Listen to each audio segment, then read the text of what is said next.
قسط نمبر 1 تجوید اقرا پڑھ۔ آج سے ایک نیا سلسلہ شروع کر رہے ہیں۔ قرآن کی تلاوت کی ابتدا اعوذ باللہ من الشیطان الرجیم، سورت کی ابتدا بسم اللہ الرحمن الرحیم۔ دعا برائے آسانی سے قرآن پڑھنا اور سمجھنا۔ رب زدنی علما، اے میرے رب میرے علم قرآن میں اضافہ فرما۔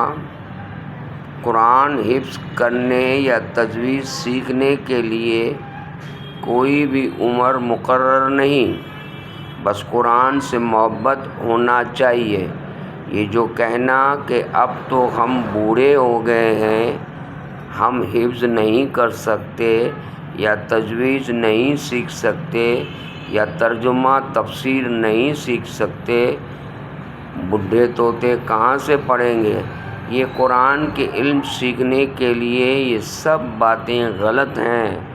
قرآن کو آپ کسی بھی عمر میں اپنا پکا دوست بنا سکتے ہیں، اس کے 5 حقوق ادا کر کے۔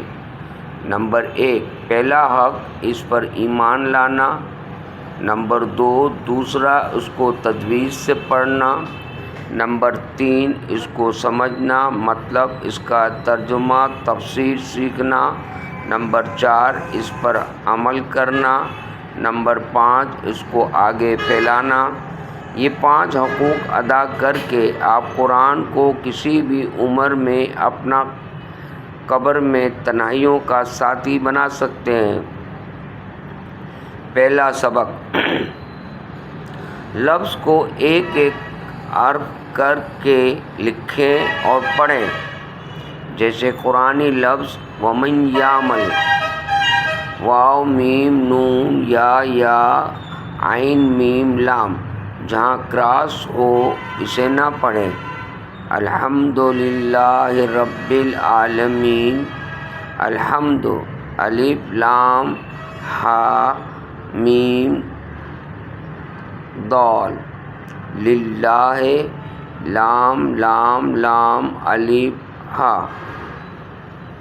رب العالمین را با الف لام عین الف لام میم یا نون۔ باقی اگلے کالم میں انشاءاللہ۔